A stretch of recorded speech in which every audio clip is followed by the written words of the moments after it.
Correctas decisiones. Shirley Radio. Por Onda, la superestación. Bueno, a esta hora tengo aquí en el estudio a Jesús María Casal, presidente de la Comisión Nacional de Primarias. Ayer justamente se publicaron unos reglamentos para las elecciones del 22 de octubre y he querido conversar con él sobre este tema, sobre todo el tema del voto en el exterior. Buenos días y bienvenido, profesor. Qué gusto tenerlo aquí en el estudio. Muy buenos días. Gracias por la invitación, Shirley. Por favor. Bueno, lo primero que se pregunta la gente y que es una pregunta frecuente, reiterada y constante que se le hace a la comisión es si definitivamente se ha decidido si el CNE va a ayudarlos a organizar las primarias. Bueno, estamos evaluando muchos aspectos involucrados en la organización de las primarias, ¿no? Como saben, el Consejo Nacional Electoral, o más precisamente una comisión del Consejo Nacional Electoral, emitió un informe que fue difundido, pues, ¿no? Ha sido discutido en la opinión pública, y nosotros señalamos en aquella oportunidad que hizo falta una sesión de trabajo conjunto entre las partes. Con posterioridad a eso, se han dado 2 reuniones, ¿no? Es decir, que antes de ese informe no se habían dado sesiones de discusión. Con posterioridad a ese informe se han dado 2 sesiones de discusión y estamos, espero yo que en los próximos días, pues estamos recabando elementos ya de manera más completa para llevarlos a la Comisión Nacional de Primaria en el Pleno y poder allí pues ponderarlos y considerando todos los aspectos involucrados en la organización de la primaria, también pues las opiniones que hemos recogido en las consultas sobre ese informe, porque decidimos abrir a partir de ese informe del Consejo Nacional Electoral unas consultas con actores políticos y sociales. Todavía tenemos hoy 2 sesiones para escuchar algunos precandidatos y en función de eso tomar la decisión. Ahora, la mayoría de las conversaciones que han tenido estarían a favor de que el CNE organice las elecciones aunque tenga que utilizar el sistema de identificación biométrica.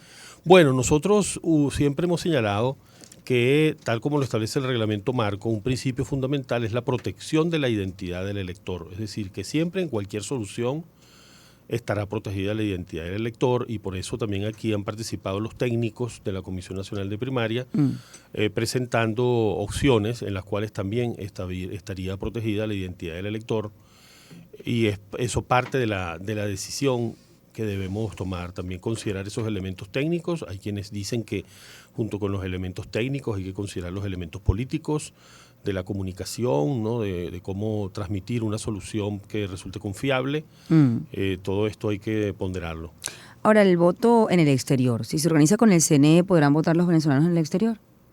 Sí, por supuesto. O sea, lo del voto en el exterior ya hemos publicado el reglamento, lo cual implica pues que ya es una decisión de la comisión y hasta ahora ese no ha sido un punto de controversia, ¿no? Ni tampoco en las reuniones de la Comisión Técnica con el Consejo Nacional Electoral. Y por supuesto, pues desde el principio del trabajo de la comisión decíamos que íbamos a hacer un gran esfuerzo para buscar una solución que representara un paso importante para avanzar en esa participación en los procesos electorales de los venezolanos que están en el exterior.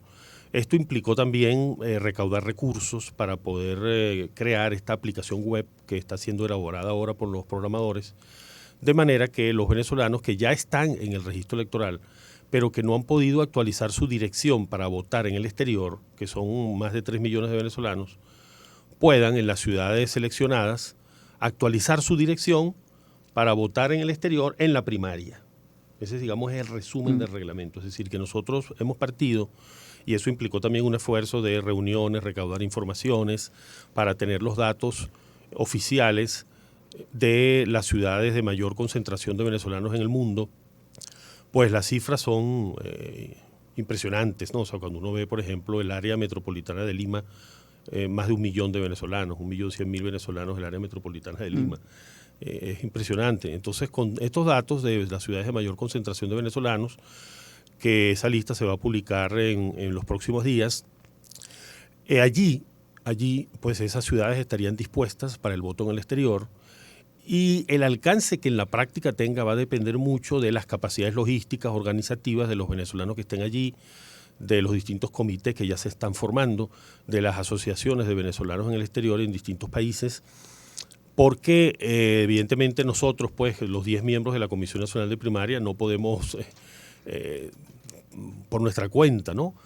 Asumir todos esos aspectos logísticos. Sí vamos a crear una comisión de apoyo para el voto en el exterior, que estará ya monitoreando más directamente en esa comunicación permanente con los venezolanos que están allá, en esas ciudades, todos estos aspectos logísticos y organizativos, pero pues todo va a depender mucho de esa motivación, de ese interés, de ese empeño de venezolanos que se encuentran en esas ciudades, como ya sucedió, por ejemplo, en la consulta del 16 de julio, pues también allí todo dependió mucho de esa motivación, de esa participación de los venezolanos que se encontraban en las ciudades correspondientes. Ahora, desde el punto de vista técnico, ¿cómo se realizaría esa elección de quienes votan en el exterior? Porque, bueno, si todavía no está claro si aquí en el territorio nacional lo va a organizar el CNE y los que están afuera en el exterior, algunos no se han podido inscribir o actualizar sus datos en el CNE, ¿quiere decir que ustedes van a organizar desde el punto de vista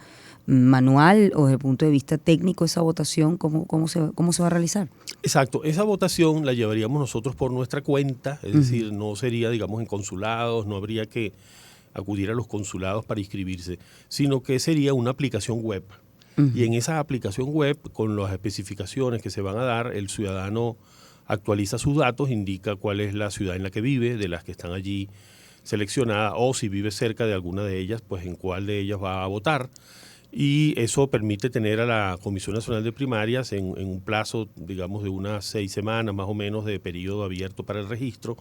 Permite luego a la comisión tener información más cierta de cuántos venezolanos votarían en cada una de las ciudades para organizar mejor los aspectos logísticos del número de mesas que habría que organizar en cada ciudad. Y el voto sería manual. Y si eso se organiza de esa manera en el exterior, ¿por qué no dentro del territorio nacional? Bueno, dentro del territorio nacional hay un desafío importante en cuanto a la presencia de la primaria en toda Venezuela y la posibilidad de expresión de los venezolanos en todos los sectores sociales del país, ¿no? Es decir, una primaria que no sea solo de clase media, una primaria que sea no solo de sectores urbanos, sino también rurales, no solo de urbanizaciones, sino también de zonas populares. Y por eso nosotros hemos desde el primer día iniciado una lucha, que lo denominamos así, una lucha por los centros de votación. Los centros de votación son importantes para un proceso, digamos, ordenado en el territorio. Y pues por esta razón también hemos insistido mucho en la interacción con el Consejo Nacional Electoral. Entonces, evidentemente no estamos hablando, en el exterior estaríamos hablando de unas 70 ciudades. Aquí pues en Venezuela estaríamos hablando de unos 4.000 centros, ¿no? Unos 4.000 centros de votación es lo que nosotros hemos solicitado, entre 4.000 y 5.000 centros, evidentemente pues en toda la extensión geográfica de Venezuela. Y de allí las diferencias que existen entre uno y otro proceso. Evidentemente, pues el caudal de electores llamado a votar es muchísimo más amplio en el territorio venezolano. Ahora, lo otro que quiero preguntarle es ¿cuáles son las condiciones para que esos venezolanos voten en el exterior? Porque ustedes de alguna manera tendrán que tener una forma de depurar en esa aplicación los datos que sean reales, ¿no? Así que realmente no se repita, por supuesto, los nombres, las personas que voten, toda una cantidad de condiciones para que ese voto sea transparente. ¿Cómo lo van a lograr y cuáles son las condiciones? Bueno, uno de los temas precisamente que surgió en la discusión, en la elaboración de este reglamento, es el de tomar como base el registro electoral. Y como eso lo dispone así el reglamento marco, los datos que se recaben se van a confrontar con el registro electoral, porque son personas ya registradas que en su momento, con su cédula de identidad, se registraron en el registro electoral que administra el Consejo Nacional Electoral, pero que no han podido actualizar su dirección porque en los países donde viven no hay consulados, no han estado activos o prácticamente no tramitan ese tipo de solicitudes. Entonces, ahora podrán actualizar la dirección para participar en la elección primaria y los datos que se recaben con una aplicación que va a tener un mecanismo de seguridad biométrico, ¿no? En el sentido, pues, de a partir de los datos del rostro, ¿no? De las características del rostro de la persona que se reflejen en una fotografía, pero también en la propia foto de su cédula de identidad, o también en su defecto de la cédula, pues del pasaporte.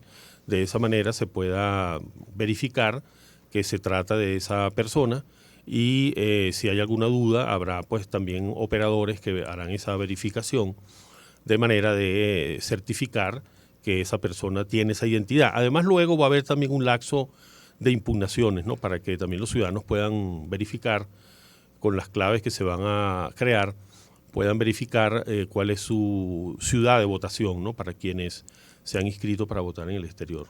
El otro punto que quiero preguntarle, bueno, creo que aquí están preguntando los que están en el exterior cómo se llama la aplicación, si ya la pueden descargar o todavía no está lista. No está lista. Nosotros esperamos que en unas 3 semanas podamos tener ya activa esa aplicación. Entonces se difundirá evidentemente por nuestras redes para que ya los interesados puedan comenzar a inscribirse en esa aplicación. El punto de las inhabilitaciones, fíjese que el nuevo postulado a través del Partido Voluntad Popular, Freddy Superlano, que está inhabilitado. Dentro de la lista de candidatos hay varios candidatos inhabilitados. ¿Ustedes han tomado una decisión con respecto a eso o la participación seguirá aún estén ellos inhabilitados? ¿Y qué pasa si efectivamente uno de ellos gana? ¿Cuál será, si eso lo han contemplado en los reglamentos, la posibilidad, si no logran habilitarlo para que participe, quién podrá ocupar entonces el lugar del ganador de esas primarias? Sí, nosotros le hemos dado una consideración muy especial, pues hemos abordado este tema en distintas oportunidades sobre la situación de las personas víctimas de inhabilitaciones, ¿no? Y consideramos que no debemos darle un valor dentro de la primaria, no debemos reconocerle efectos a esas medidas en la primaria, porque ya hay sentencias internacionales de la Corte Interamericana de Derechos Humanos que han establecido que esas medidas son contrarias a los derechos humanos. Pero además, incluso hay una sentencia de la Sala Constitucional del año 2012, cuando participó Leopoldo López en aquella primaria, que también había sido víctima de inhabilitación, y se permitió su participación. Es decir que, siendo sin embargo, ¿no?, un tema complicado, porque sabemos que luego el que pueda ganar la primaria en una situación de inhabilitación va a enfrentar probablemente una barrera, pero la inhabilitación de la Contraloría no le impide participar en una primaria. Puede participar en la primaria, los electores deberán valorar esa situación. Si los electores apoyan a una persona que ha sido víctima de estas inhabilitaciones, pues están dando un mensaje, ¿no?, de que hay una voluntad de apoyar a ese candidato y tratar de remover esos obstáculos y esas barreras por todos los mecanismos legítimos al alcance para que esa persona pueda postularse para aspirar a la presidencia de la República.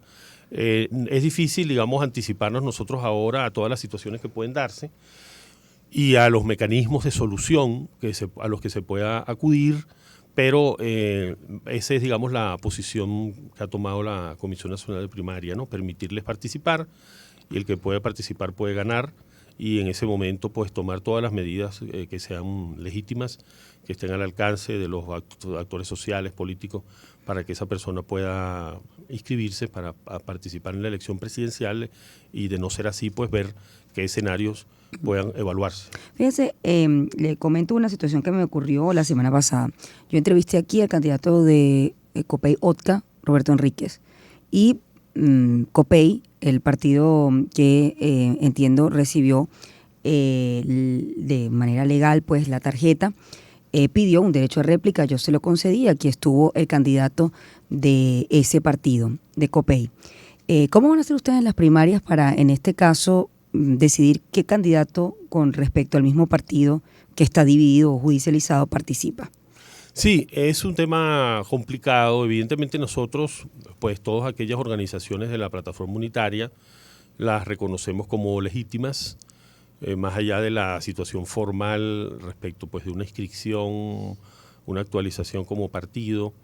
Nosotros las reconocemos como legítimas, y recientemente una de estas organizaciones que ha recibido alguna sentencia a su favor de parte del Tribunal Supremo de Justicia se ha presentado en la comisión y ha pedido una definición sobre, digamos, su situación, cuál sería su vía de postulación, y ese es un tema que tiene que estudiar la comisión, ¿no? Estábamos, digamos, primeramente abocados a culminar la elaboración de los reglamentos que se publicaron el domingo, y es uno de los temas que debemos estudiar ahora como comisión, cuál será la vía a seguir en estos casos. Aquí están preguntando si María Corina Machado está inhabilitada finalmente, ¿sí o no? La información que tenemos es que no está inhabilitada. hasta este momento. No está inhabilitado. O sea, hay quienes han comentado que hay una especie de código que tiene el Consejo Nacional Electoral que se levanta una vez que la Contraloría General de la República manda un oficio, pero jurídicamente ya esa inhabilitación, jurídicamente, más allá de si era válida o no, esa inhabilitación venció, o sea, ya no está en vigor. Es decir, que al final, profesor, en la elección primaria, entendiendo que, bueno, es necesario el voto en el exterior, necesario y además un derecho, ¿no?, que el venezolano se exprese con respecto a quién puede ser el candidato que lidere o aspire al cambio del país en las elecciones presidenciales. ¿Va a ser de forma híbrida en todo caso o todavía no han definido si el CNE efectivamente los va a ayudar? Bueno, exacto, como te decía al comienzo, incluso ahora eso se puso de manifiesto en los reglamentos, porque en los reglamentos se reflejan todavía ambos escenarios, ¿no? Se refleja la posibilidad de que haya un sistema automatizado con una verificación ciudadana y por otro lado se refleja también la posibilidad de que sea manual. Entonces, el sistema pudiera ser manual tanto en Venezuela como en el exterior, si aquí se hace, digamos, autogestionada la primaria, pero si llegare a existir esa asistencia técnica del Consejo Nacional Electoral, en ese caso habría un elemento automatizado junto con una verificación ciudadana con el alcance que determine la Comisión Nacional de Primaria, es decir, en cuanto al conteo de las papeletas que se emiten. ¿La fecha sigue allí a pesar de que todavía no han tomado la decisión quién va a ayudarlos a organizar? La misma fecha, exacto. 22 de octubre. Se mantiene la fecha del 22 de octubre, sí. Bueno, le agradezco mucho, profesor. Ya tengo que despedirme. El profesor Jesús María Casal, presidente de la Comisión Nacional de Primaria. Gracias por su tiempo. Hacemos una pausa, ya volvemos. Tu identidad sonora.